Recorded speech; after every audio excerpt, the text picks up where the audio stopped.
информацию какую я могу дать? Всю информацию вы, наверное, уже услышали. Она объективна или не объективна? Вот надо сказать, конечно, кто прав, кто виноват. Если она соответствует, очень печальная информация. Если наоборот узнать, что это не совсем правда, или совсем неправда. Да, нам предстоит как бы сформировать свою точку зрения, свое мнение о произошедшем. И вы знаете, что ожидается приезд омбудсмена по защите прав детей Астахова, да, и мы должны к этому мнению сформировать свою точку зрения. То есть, чтобы не было это какое-то мнение со стороны, а то есть мы хотим вникнуть в ситуацию. Да, у нас есть вот такие профессионалы, как Иван Яковлевич, которые Нина Афанасьевна, она с большим педагогическим опытом, поэтому вот мы хотим как бы изнутри эту ситуацию посмотреть. И вы, надеемся, что вы нам поможете. Расскажите, как вы это видите? Спокойно, просто. Я уже с допроса пришла, да, честное слово, я уже не могу отвечать. Я уже не хочу. Нет. А то вот вчерашняя газета тоже пишет. Ну, довели, потому что все... Я со Следственного комитета пришла, я была на допросе 3 часа. Я все рассказывала там по пунктам, от А до Б.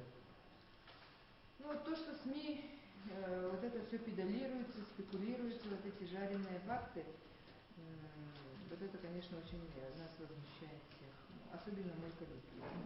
Коллектив, которому 92 года, да, вот 92 года дому ребенка. Не коллективу, конечно, а дому ребенка. Нам 92 года. Мы в 24 году был открыт дом ребенка. И за время существования, по-моему, вот это самая печальная страница. Такого у нас никогда не было. Я работаю 16 лет в доме ребенка, из них вот в должности временно исполняющей обязанности главного врача 1,5 года. До этого я работала замом по медицинской части, замом главного врача по медицинской части. Ну, Бубякина Лена Васильевна. Да. Ваша версия какая? Так, ну, в общем, вот эти случаи, да, значит, по случаю привязывания, как так называемого, да? В общем, летом 2015 года, это 8 июля, у нас был случай именно вот фиксирования. Мы называем это не привязывание, да, фиксирование 2 детей. Это произошло на летней даче, 7-й километр Маганского тракта, очень неприспособленных, скученных условиях. Там маленькие домики, в которых находились 70 детей в 4 домиках. Это домики нам подарил обком партии еще, знаете, в прошлом веке, в 80-х годах, еще Прокопьев когда был. Да. Он подарил, и в этих домиках мы вот на лето, каждое лето мы выезжаем на дачу. Там 4 домика и одна кухня. Ну, вместе с ней 5 домиков. Ну, обстановка, конечно, в этих домиках очень такая скучная, тесно все, но мы выезжаем из-за того, что свежий воздух детям, рядом озеро, сосновый бор, вот для этого. Мы же жили вот на 202 микрорайоне, здание, сами знаете, панельное, дышать в нем трудно, целый год детям находиться, и вот с этой целью летнего отдыха мы каждый год выезжали. Ну и в этот год тоже мы выехали. И это было накануне, вот как раз мы выехали где-то числа 5-6, а произошло все это 8-го. Видите, вот после переезда почти сразу. Ну, медсестра, фамилии называть ее? Если что, мы потом с Евгением уточним. Да. Ну, в общем, медсестра старшей специализированной группы, это вот группа, где находятся дети-инвалиды. Дети, значит, с органическим поражением цены, с врожденными аномалиями развития, умственно отсталые дети, да, находятся в этой группе.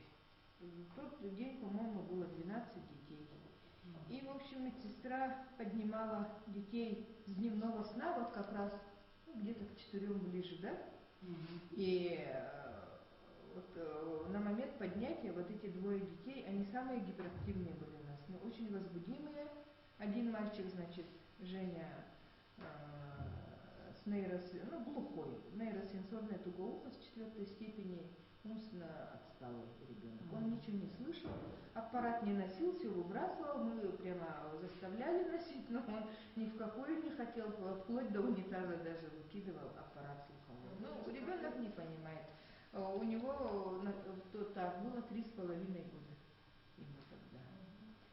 И, в общем, он только тактильное вот прикосновение знает. Ну, ребенок не слышит, поэтому, да. И он был вообще у нас, ну, самый живчик, мы его так называли. Мы его никак не могли не успокоить, ничего. Только вот подойдешь, обнимешь, да, вот это только он чувствовал. И рядом вот с ним его подруга была Катя. Катя с синдромом Дауна. Ну, девочка очень живая. Вот, хотя она была у нас прооперирована по пороку сердца, мы вот сделали операцию в Москве, прооперировали порок сердца, да, и вот она хорошо среабилитировалась и уже начала прыгать, бегать, уже самостоятельно кушать, но в умственном отношении, конечно, девочка ничего не понимала. И она вот шла на поводу этого мальчика. Дети с синдромом Дауна же обладают, вот вы, наверное, может, знаете, они копируют других людей. Ну, кто рядом находится, они подражают во всем. И вот она копировала то, что вот он делает, и она то же самое делала. Он выпрыгивал из кровати, он бил детей. Ну, ребенок вообще не понимал. Он мог ударить любого ребенка, вот, взять игрушку, да, вот, ну, вот чем. И вот, в общем, как сам процесс был. Катя сколько лет? Катя тоже 3,5, они одногодки были. И, в общем, она, да, вот, она начала поднимать детей с дневного сна. Да, вот где-то около 4 часов начала поднимать, и, ну, уже потому что наступало время, ну, туалет, потом полдник, да, режимные моменты. И в это время вот она начала поднимать вначале по очереди, ну, вот более самых спокойных. А вот эти двое, они, значит, начали прыгать на кровати, выпрыгивать там, тем более вот маленькая комнатка, все кровати друг другом там, да, рядом стояли, вообще, притык совсем стояли, там проход только был, если честно, вот так вот, для персонала. И она вот, ну, видя, что больше никак не справится с этими детьми, да, вот наши дети, хоть и они вот вроде 3,5 года, они все маленькие, отставали же. И в физическом развитии, и умственном, тем более, они были в ползунках. Ползунках, а на ползунках были тесемки такие. Ну, потому что вот эти кнопки вечно, ну, при скидке уже ломаются, теряются, и пришиты были тесемки. И она вот этими тесемками привязала вот этим перилам. Ну, зафиксировала. Ну, зафиксировала. Вот. Ну, это считается вот как привязывание. И они сидели, ручки, ножки были свободны. Они двигались вот так, ну, просто, чтобы они не вылезли, не перелезли на другую кровать, не упали с кровати. Что такая практика вообще существует? То есть вы Нет, такой практики у нас не существует. Вот. Мы вообще никогда не привязываем детей, да. Стараемся вот, у нее вот в чем ошибка была, да, она должна была вот этих ее детей на манеж вынести, да, но в тот день они вот после переезда дачи, да, вот заносили вот эту мебель, да, вот это манеж заносили, его еще не было, да, вот видите, вот это все условия. Вот, ну. То есть вы переехали неподготовленные? Нет, мы всегда переезжаем, ну, вначале же мы, ну, мебель у нас остается на даче всегда, своя там уже есть, кроватки есть, и, например, манеж был старый, он был сломан, его вынесли, и мы с города должны были другой манеж привезти. Мы же одновременно не можем и детей привезти, и мебель. У нас ни транспорта, ничего, благодаря церкви только, вот православная церковь, вот они помогают нам при переезде. Автобусы оплачивают, людей дают. Вот без этого... Это нормальная Это разве нормально, что ли? Это вот вопросы не привязанности, это вопросы сейчас в Вербицкой будем Да, это интересно, что... Ну, вы знаете, мы сильно это не заработаем. А о чем мы вчера Нет, они тоже, ну, у них откуда транспорт в Минздраве? Нет, конечно. Людей, вот, например, в переезде сюда больницы многие помогали нам, выделяли мужчин. Транспорт, Медтранс выделял. В Медтрансе, кроме как грузовой машины, нет. А у вас есть попечительский совет? У нас есть, но он у нас давно уже, как говорится, в небытие, да. Петров, вот депутат Гордумы Петров Павел Петрович был председателем когда-то.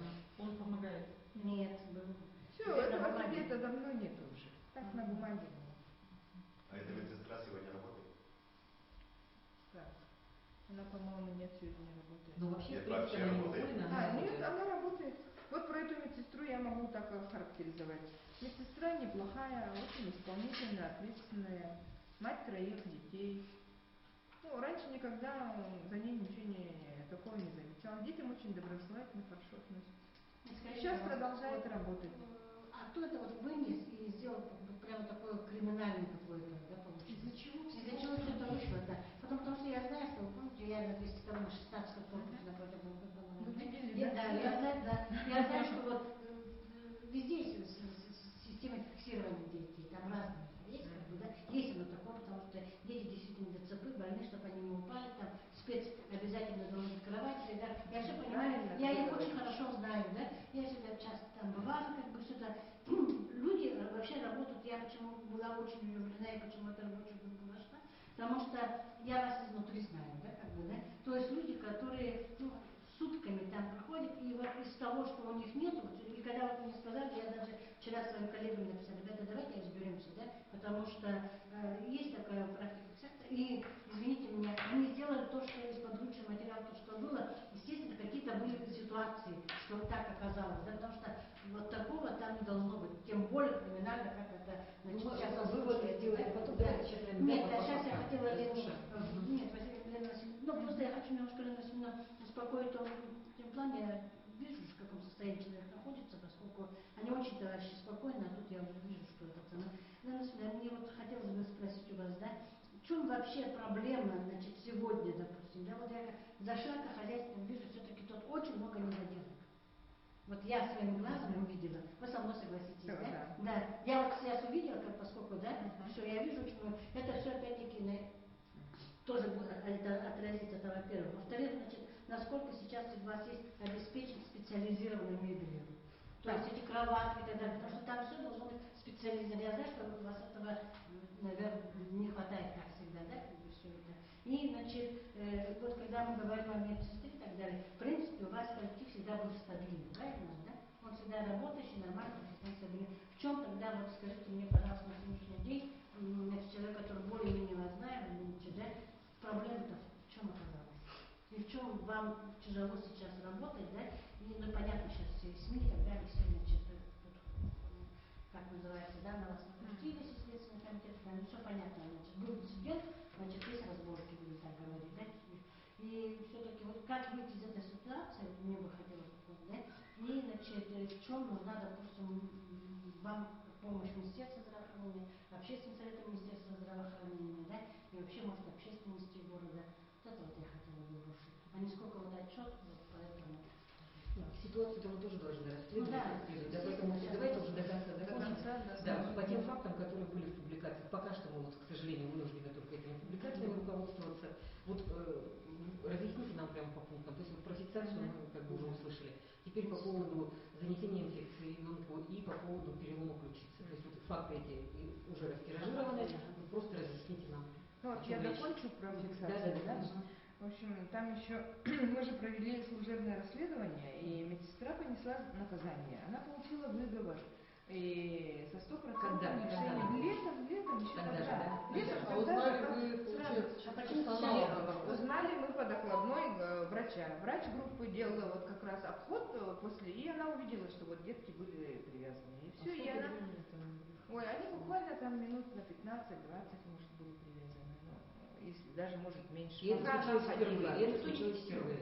Да, и она поэтому написала докладную на имя вот главного врача, да, и сразу же проведено было расследование, она получила наказание. И сейчас вот ее уже возбуждено уголовное дело, как будто она убила кого-то. Это вот спустя полгода? Да, спустя полгода, тогда вот после этого случая, да, вот приходили дознаватели, да, с 3-го отдела полиции. Они расследовали это дело, поняли, да, ну вот что это медицинская фиксация. Да, вот летом, август, сентябрь они приходили, и дело было закрыто, все. А потом с подачи вот опять повторно, да, информации. С чьей подачи сейчас вот эта информация пошла? Ну, с подачи санитарки вот Михайловой, Анны Прокопьевны. Вот эта информация опять запустилась, и уже этот случай, как говорится, подняли, и все, и возбудили уголовное дело. А что послужило для Михайлова мотивом для того, чтобы она вынесла вот эту информацию, тем более почти годовой давности? Конфликтные ситуации пошли уже с Михайловым. Ну, тут отдельно, тут рассказывать очень много. Так, а вот расскажите нам вот про занесение инфекции и про перелом. Да? В общем, где это зафиксировано, как это все вообще случилось? Так, ну про перелом, да, наверное. Так, в общем, ребенок, ну, девочка к нам поступила в конце января. Ага, здравствуйте. Живы? Ну, частями. Да, и для СМИ предупреждали, что официальные каналы последний раз даем, после этого закрываем вообще дом ребенка. А здесь СМИ-то не Потому что, представлены. ребят, надо просто пожалеть. Нет, мы не СМИ. Вы знаете, это не... Нет, мы просто говорите, да. Я это говорю Для нас самих, которых отсутствующих. Мы так как раз и пришли, как бы, тем более, конечно, потому что, ну, сколько их можно, ребята, вот я сейчас об этом которые говорю. заинтересованы, Конечно. да, по каждому случаю я вот объясняю. Не, нас просто чтобы люди начали включиться от этого. Да. Нет, тоже важно мнение. Что представляется, пожалуйста, нам тоже Ну вот я объяснила про фиксацию нашу. Ну, а мы вот рассказали, что это за группа товарищей, как говорится, да, наверное. Иван Яковлевич, что я В настоящий момент мы проводим мероприятия общественного контроля, да, руководствуясь двумя законами, федеральным и республиканским, где вот как бы координирующая роль прописана для общественной палаты, поэтому нам поступил сигнал, ну, во-первых, мы все это увидели в прессе, и из Российской палаты нас попросили взять под контроль, поэтому создана рабочая группа в лице вот Ивана Яковлевича, который ее возглавил, члены общественной палаты и представители общественности. То есть наша задача просто, ну я так думаю, что это даже хорошо для министерства, чтобы мы не во вред, чтобы мы как раз Нам хотим... не и так далее, не давать никаких комментариев, но в честности мы просто совесть не позволяет, да? Поэтому одних их оставить не можем. Ну и вот все-таки волна такая, она должна быть сегодня удовлетворена тем, что и съемки пускай будут, и людей посмотрят, которые тут работают, и деток, те, которых можно снимать, там вот как-то условия откомментируются, да? Поэтому официально вот СМИ мы даем, а со следующей недели мы все это заканчиваем. Потому что персонал должен работать, должен выполнять свои функциональные обязанности. И сегодня, конечно, большая роль общественности. Поэтому если в этом плане вы для себя разберетесь, поясните, поддержите, я думаю, что это будет очень-очень правильно. Спасибо. Конечно, постараемся, не будем постараемся. Извините, я вас перебила. Про перелом, да? Ну, ребенок трехмесячный, девочка поступила к нам в конце января по акту инспектора по делам несовершеннолетних.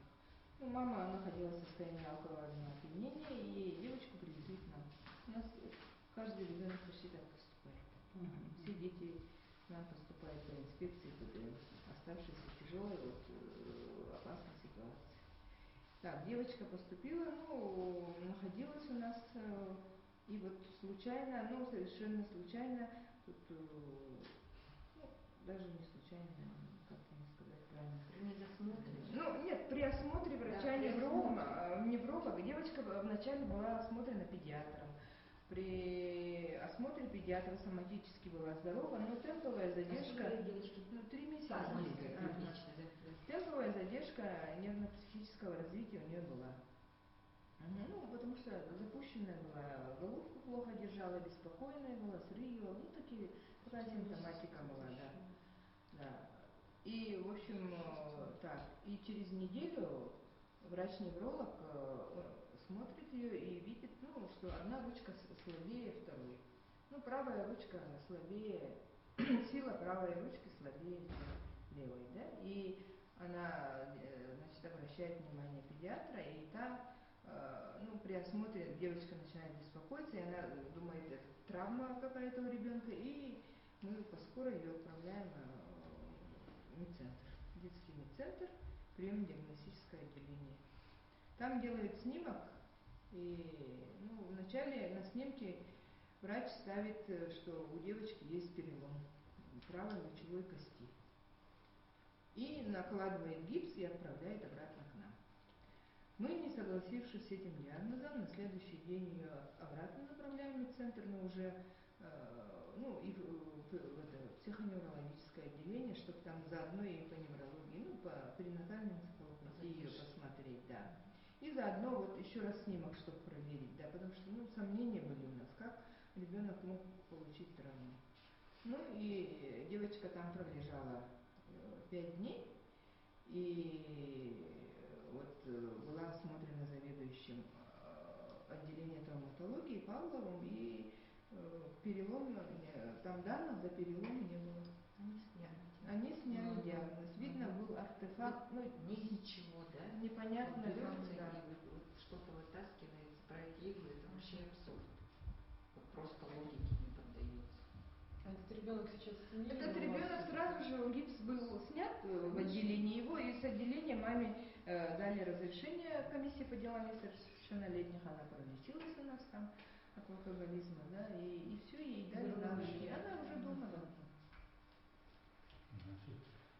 А подвижность все-таки с чем была ограничена? С неврологией была. Неврология, задержка психоэмоционального развития и центральной нервной системы. Потом у нее вообще все нормально было, когда гипс сняли. Это же было. Вы же знаете, когда детки рождаются, да, в состоянии гипоксии, то однозначно, тем более, если семья такая, начинают там исключать ДЦП, да, начинают исключать другую патологию. А если семья вот с такой мамочкой, понятно, что она пойдет в неврологию снимать там гипоксию. Значит, или коллектива нет. Нет, коллектива нет, значит, диагноз нет. Но мы провели все равно расследование. Там такая ситуация. Вот когда привезли в педиатрический центр, да, педиатрические центры, когда привезли, понятно, привезли с направлением, что вот с ручкой что-то не то. Честно скажу, в чем ошибка, да? Конечно, доктор должен спросить, откуда девочка, как, что, да, как росла, как развивалась. Там что происходит? Просто берут ребенка, они откуда знают, и сразу на рентген. В анамнезе доктор, который принесла, сказала там, или медсестричка, да, что а вот рука там что-то у нее похоже на травму. И этот доктор ведется на этот диагноз и пишет просто, а вот чем оно нам обходится. А потом уже, когда делают второй, да, эти-то доктора не согласились, они думают, откуда травма, да? Мы-то там расследование провели, всех не на уши подняли, всех медсестер, все, санитарку опросили, чуть ли не по часам, что, как случилось. Халатное отношение Да, к врачам, да, вот оно приводит. Вот там. То есть Да, сами не того, должны того, даже того. озвучивать никакой диагноз. Вот привезли ребенка, посмотрите. Конечно. Все, зачем свой диагноз А вот были озвучивать? ангажированы уже какими-то этими, чтобы что-то у девочки не то. Конечно, и недоразвитие и отставание движений, да, когда идут нарушения центральной нервной системы, они же само собой разумеющиеся. Когда инсульты у людей случаются, что страдает? Отсутствие движения в конечности, правильно? И когда ребенок рождается, и если у него нарушение центрального генеза, то, естественно, может быть отставание в движении и ручки, и ножки. Естественно, это так, да? С одной стороны, то, что вы этим обеспокоились, это хорошо, что у вас невролог Нет, наблюдает, нет, что у вы них внимательны. было всегда. Поймите, у них это всегда так, это всю жизнь, сколько они работают, у них всегда так. Они детей вовремя оперируют, они даже отправляют детей за пределы республики, сопровождают. У нас было так, что мы набираем деток из другого региона, да, помните, когда у нас, вы, может, не помните, когда у нас из ЧЛХ наши все хирурги ушли, из детской ЧЛХ, да, и по сути у нас не было квалифицированных хирургов, которые еще не выросли.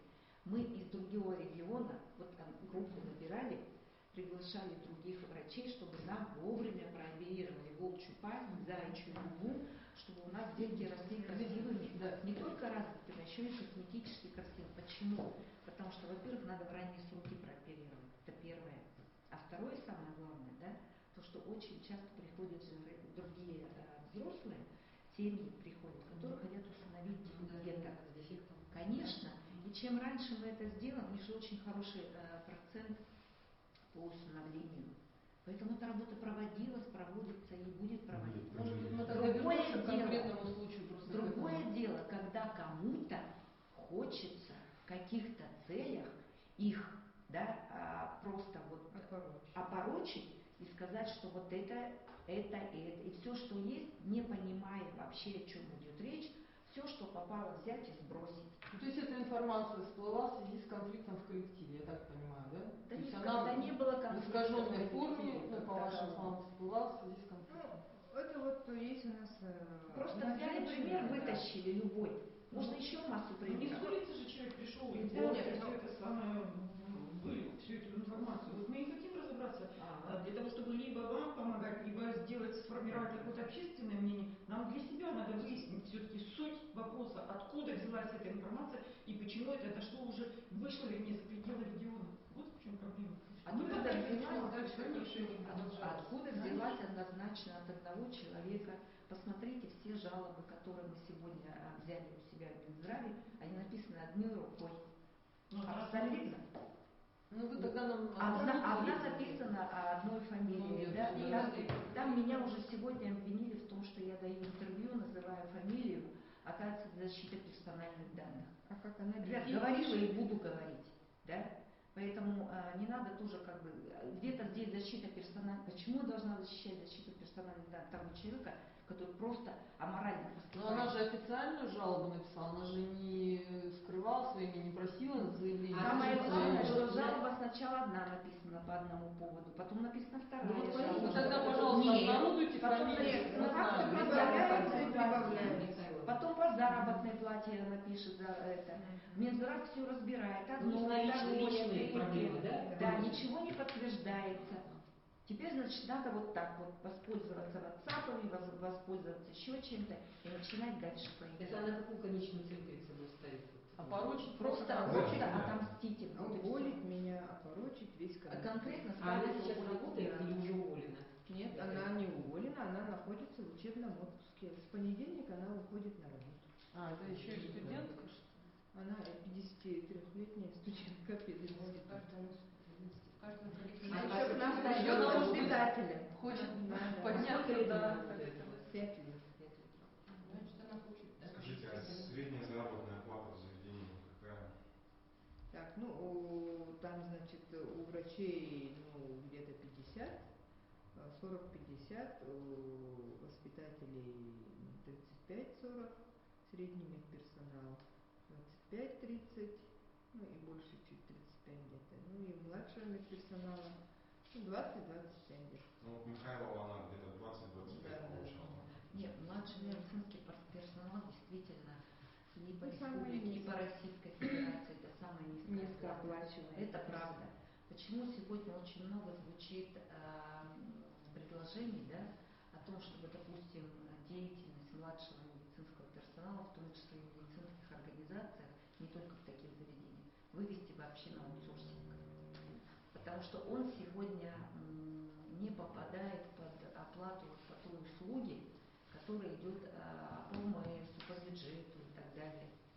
Сегодня эта заработная плата, ну и то, благодаря тому, что сегодня принято соглашение между профсоюзом и главой республики подписано, да, о минимальном размере оплаты труда 15 390, да, и сегодня глава сказал, что не может быть зарплаты ниже 15 390. Поэтому и то идет увеличение до вот этих размеров. Хотя сегодня, честно говоря, они платят стимулирующие, при тех условиях, когда объемы, та же санитарочка, да, или младший медицинский персонал не выполняет. Если средний медицинский персонал, он выполняет и объем, и там есть и другие составляющие, то у среднего медицинского персонала это нету критериев. Поэтому у них, конечно, по всей России, и здесь в том числе, особенно в таком учреждении, где работа-то не такая простая, здесь заработная плата, она не такая высокая, как хотелось бы. Спасибо. Скажите, Дальше пожалуйста, сколько пойдемте. всего детей? Ну, на сегодня у нас, ну, еще больше стало, 94, да. Каждый день сейчас персонала. Мгм. А сколько всего персонала? 123. А младшего персонала? Так, 23. На 94 123 персонала. Мгм. Это еще мало. Это мало. Мы сейчас добавляем штатное расписание им. И вот сегодня идет решение вопроса для того, чтобы увеличить штатное расписание. Это мало. Получается, по нормативам исполнительного персонала мало. Именно младшего персонала, я считаю, Нет вообще.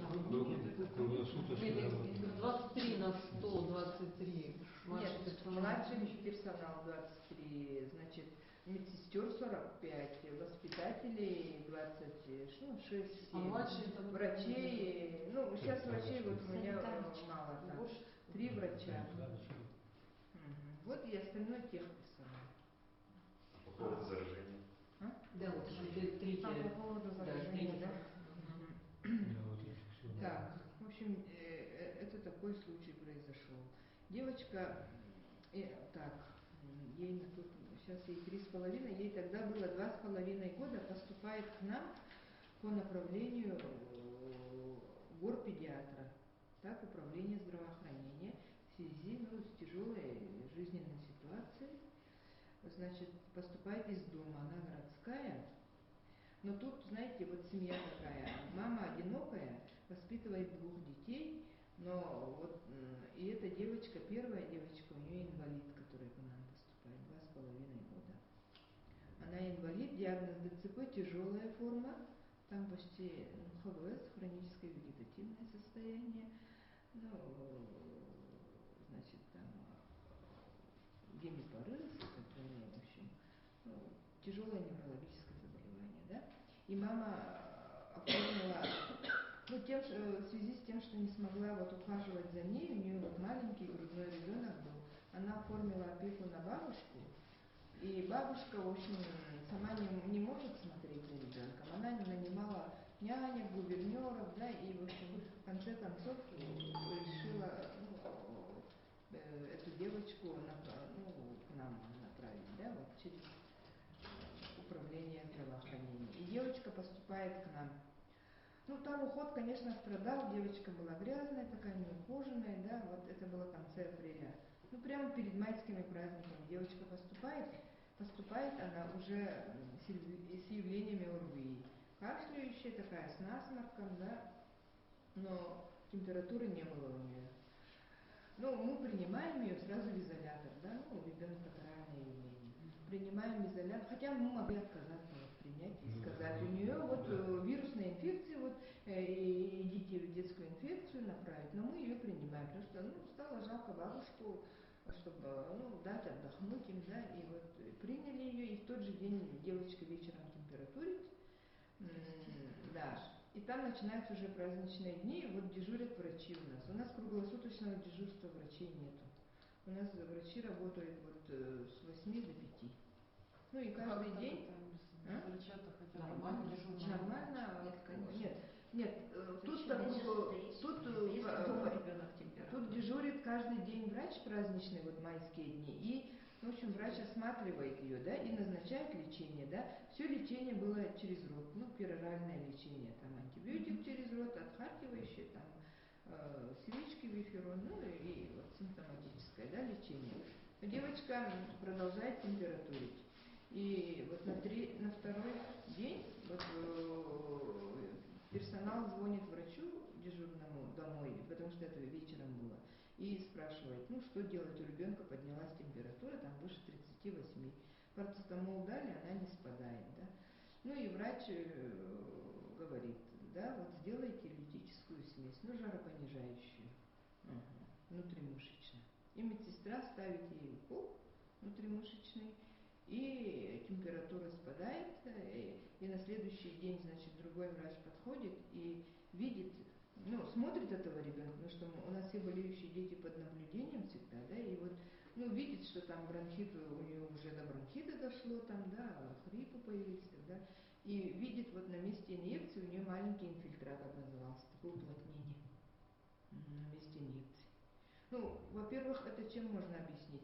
У девочки же ДЦП, у нее вот спастика такая выраженная, мышцы все спазмированные. Она вот вся такая была в тонусе, контрактуры такие, вся вытянутая.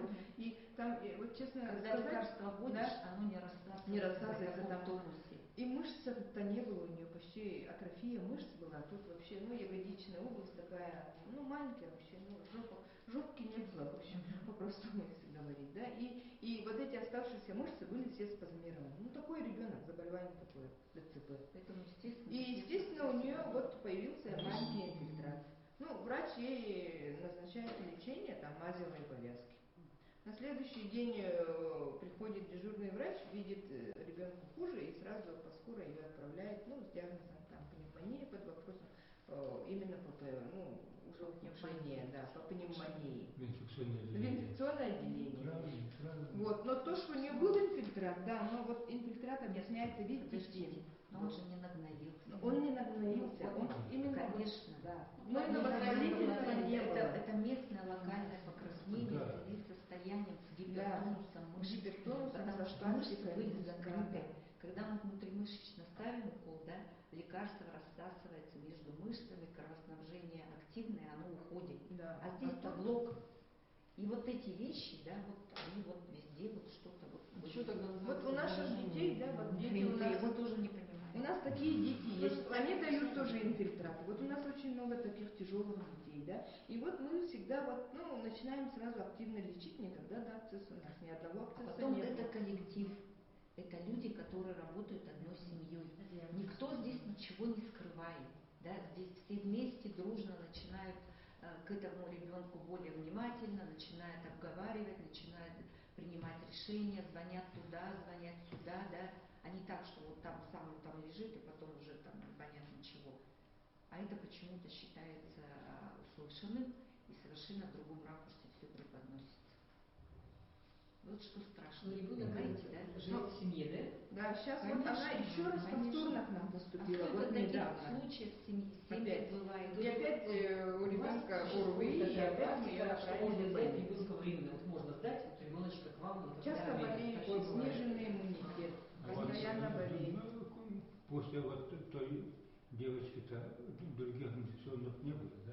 Нет. Нет. Ну вот, что Нет, ну вот правильно. другие инфекционные Значит, заболевания правильно бывают. Вот делаете. сейчас у нас, например, карантин по ветеринарной госпиталь. Ну, идет ветеринарка. Да. Это другое. Такое впечатление, что вы единого яйца не А стоите. мы об этом и говорим. Да. Нет, ну вот этот Хорошо, маленький что вы инфильтрат всё это вот детской слышите. инфекции, может, дошел до абсцесса, понимаете, Мы но у нас-то говорим, не что было это его. Давайте Она посмотрим. единственную внутримышечную инъекцию получила за 3 дня. Вот. От единственной инъекции может развиться абсцесс?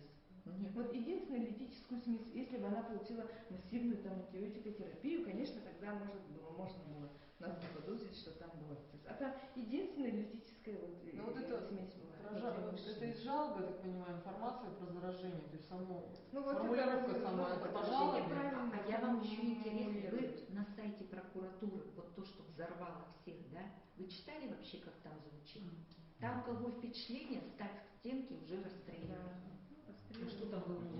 А вы на сайте прокуратуры прочитайте, там же Республиканской? Конечно, там же звучит, что скрыты факты неоказания там помощи. И мало того, что идет, как это, жестокое обращение. Так же звучит. Это везде так звучит. Поэтому, да, Возбуждено в отношении или по факту? нет, возбуждено вот тогда за летний по факту фиксации. У них даже понимания нет, они даже слышать не хотят, что есть элементарная медицинская фиксация, которая определена регламентом, которая входит в стандарты оказания медицинской Но это было помощи. вне стандартов, насколько мы поняли, потому что нам объяснили, Нет, что это там в любом случае очень это, неспецифическая такая была фиксация это лямочками. все равно фиксация была, да, для того, чтобы ребенок никуда дальше там не выпал. Дальше Так они вот даже честно говорят, то, что наша ошибка какая была, да? И этих детей надо было посадить в стульчики, у нас есть специальные технические средства реабилитации с ремнями.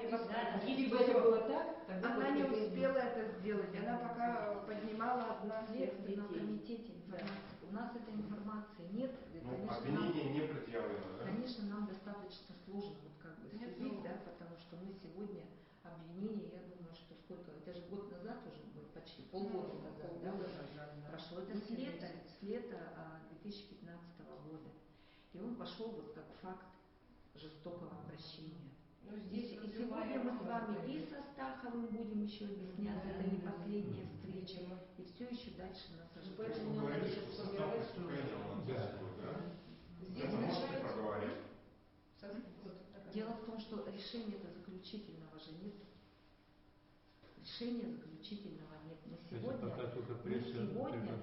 по сути, да, могла бы сказать, что идет рассмотрение служебное в Министерстве здравоохранения, идет рассмотрение в следственных органах, да, но на самом-то деле не можем мы молчать.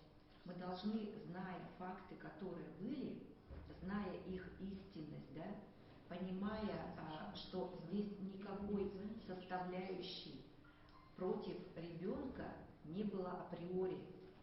Поэтому мы сегодня заявляем в открытую, да, что мы, конечно, должны сказать, пока не закончилось следственное разбирательство, пока идет наша служебная проверка, потому что есть обращение, мы обязаны его проводить.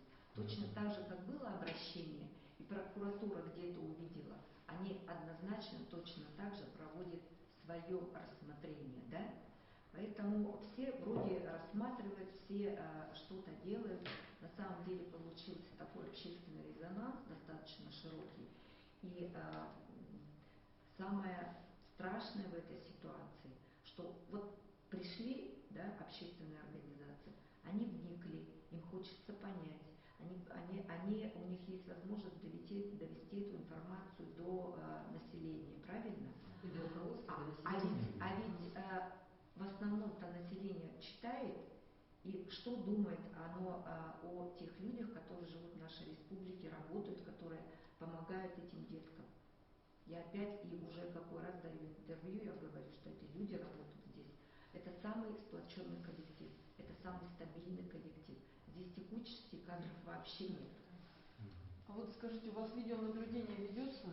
Ну, сейчас в этом здании не. Мы же только переехали, буквально Здесь, месяц да? только. Просто мне кажется, в силу сейчас таких условий, возможностей, наверное, это для вас же, подождите, можно я скажу, для вас же это очень хорошее положительное направление видеонаблюдения. То есть, например, сейчас слово защищающегося против слова нападающего, да? Наоборот, А если бы были видеофакты, то вы могли бы показать, что это была фиксация в связи со сложными условиями и необходимой в данной ситуации. На даче у нас не было видео. Но это нужно же делать. Я вам скажу. Значит, в том здании установить видеонаблюдение, всю систему, это было невозможно. Потому что это было... Видеокамера простая, что ж тут невозможно. Там такие маленькие спальни, это надо 3 видеокамеры подряд. Да, Вы бы очень видели, дачные там условия. дачные Мы условия. ждали Домики летние. вот этого здания, и здесь сейчас эта система, которая уже сегодня является обязательной во всех медицинских организациях, она здесь проводится, она здесь будет. Можно сказать, Ради одного случая, да, ради одного человека, кто бы знал тогда, что эта ситуация вот таким образом. Работала служба, работала медицинская организация стабильно, четко, всегда на счету. Вы знаете, за эту неделю, вот я работаю в здравоохранении 13 лет, в Минздраве, я первый раз в жизни, поверьте мне, первый раз в жизни я за неделю получаю звонки людей, которые горой встают на них. Они мне все дали телефоны, они сказали: Людмила Ильясовна, и первый звонок, который был, говорит, только не наказывайте доброго. Я говорю, почему решил, что не наказываем? Мы наоборот защищаем. Когда первое пошло, да? Они говорят, мы рядом встанем, и говорят, спасибо вам большое, что потом уже опять перезванивают. И люди звонят и говорят, мы встанем рядом, хотите, мы дадим им интервью, оставляют свои телефоны в защиту вот работников дома ребенка. Некоторые здесь оказывают спонсорскую помощь, знают этот коллектив. Следующая женщина звонила, которая 19 лет назад, я вам еще не успела это рассказать, взяла здесь ребенка. Она уже с ними дружит, она приходит сюда, да, уже стали вот буквально как такие хорошие человеческие отношения. То есть вот здесь столько завязано простых человеческих отношений. И потом я говорю, когда люди работают вот с такой категорией детей, да, вот вы не видели, у них вот фотографии Вот моих я детей. не, Я каждого могу я не рассказать. фотографии хочу показать, А. я хочу показать у них в каждой комнате икону. Каждый. Кстати, можно я к этой теме вернусь, да, уже к теме вашего Настолько прихода? милосердие у них на голове, Это да? все понятно. Да, я вижу, я просто задача помогать коммуникации, я вижу прекрасно, как значит, епархия помогает, да, вот в переезде каждый год. Вот у меня вопрос такой, это нормальная ситуация? По-человечески, да, мы это все понимаем, мы сами все занимаемся благотворительностью в той или иной степени. Это нормальная ситуация, когда рассчитывать, кроме как на церковь и на их транспорт, больше не на что. Это какое-то недофинансирование или что? Вот мы слышим, да, что транспорта нет, переехать сложно.